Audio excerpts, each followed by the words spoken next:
Are you kidding? Oh. I'm back with Lily Tomlin. And Lily, women identify so much with the characters you've created, and particularly me with your Toni. Your Toni. Yeah, right. 50s teenager. Of the 50s. Who spells it the same way you do. Exactly. And probably dots it with a circle, the way which you did. I did that. I did that until I found out that it's supposed to be a sign that you're conceited. And I didn't want anybody to think I was conceited, so I went back to the straight dot. But you were a teenager in that the time, same period. too. Oh, I was. Oh, I suffered through it, too. It is a time to suffer It through. was. I remember one time I was in school, and we had all those crinolines. You're supposed to wear 7 or 8. I had 8. And I was in a biology class, and one of them was red. It was my favorite one. And I had them all fastened with a safety pin. I know. Because the buttons always came off. Right, those little hooks. The little hook things. And so they called me up to the front of the class for something, and the red one came off. And then I felt them all slipping, and it was probably my most embarrassing moment. Well, wasn't it true that there was a time when they made so much noise and everybody had so many on that they had to limit the number you could wear? I seem to remember that or something. Could you do a little Toni for us so I can see myself? Yeah, I'm gonna... Right, well, I'll do a little hunk from, this is from Toni, the 50s teenager, when she's at a school dance with her girlfriend Margot. Oh, but I have to stand up. Oh, do whatever you want. Okay, so they're just standing around waiting for something to happen. So they're together. Oh, kid, I'm about to tell you, kill myself, I swear to God. I went over to Patty's last night. She bleached her bangs. Looks tough. No, her old lady don't feature it, but that ain't the cool part, Margot. I copped a look at Patty's diary. You know what? She made out. With Richie Bonatelli on the first date, no lie. Sure, where you think she got that big hickey, plus Margot? That ain't all Patty. I seen her bra. It was laying right on the bed. Honest to God, there was tissues in it. Yeah, flatty Patty. Yeah, I wondered, would Richie give her his ID bracelet? He knew she was made out of Kleenex. You know what we should do? Oh, we should. We should tell all the guys to sneeze when they see her.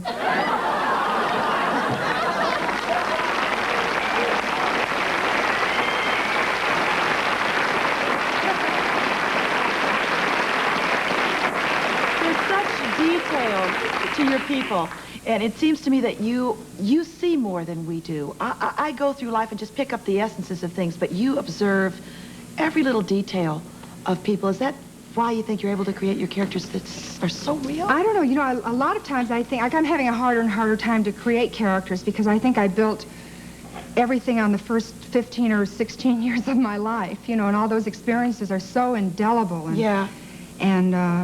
and deep and resonant, and those characters just live in me, you know. Like I do a lot of different characters that like really are sort of out of my life, you know, my aunts and my mother and or people on the street from the old neighborhood and things like that, and those people just are. There's no question about that. You know, and other people now, as I get older and I struggle for new types, I have to work much harder to really, you know, to really capture them. Do you actually know, for example, when Toni was born, where she was born, and in your mind, do you know what her life is like from beginning all the way through? Well, generally what I do is I'll transfer it to somebody that I do know, you know, or else I kind of make a composite of everybody I know, and partly me. And when I first started making characters, I used to always make everybody's last name Tomlin.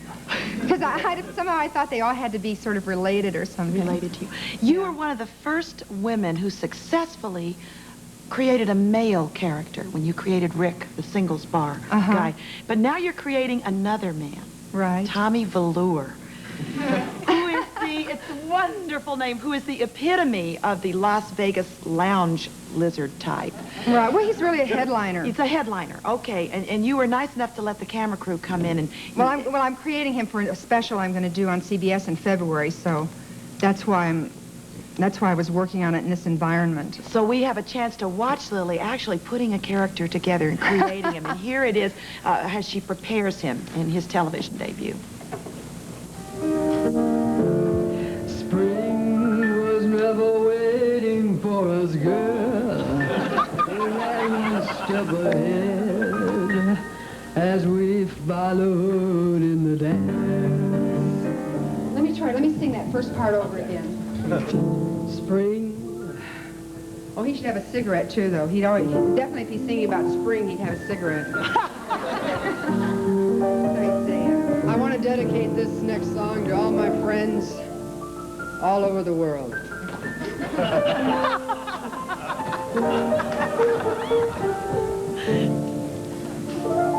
Spring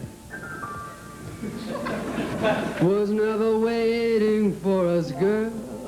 I like it when they have everything in their hand, a cigarette and a drink. If I had a drink and a cigarette. Spring was never waiting for us, girl. It ran one step ahead.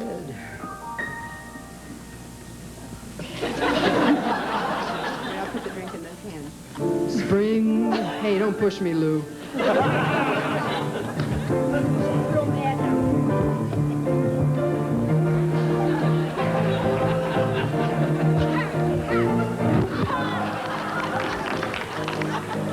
I hope you can edit this.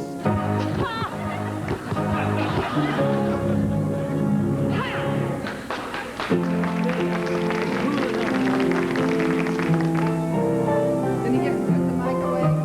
Yeah. Buttons his jacket.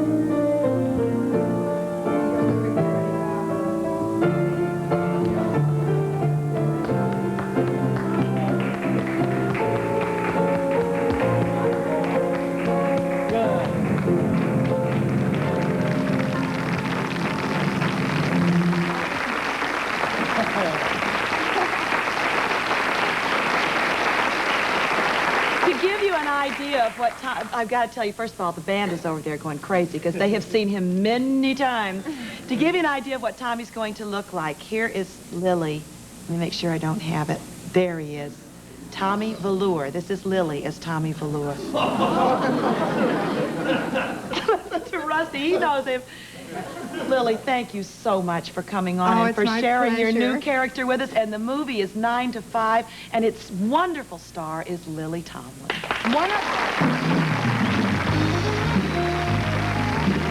Coming up, Toni in concert.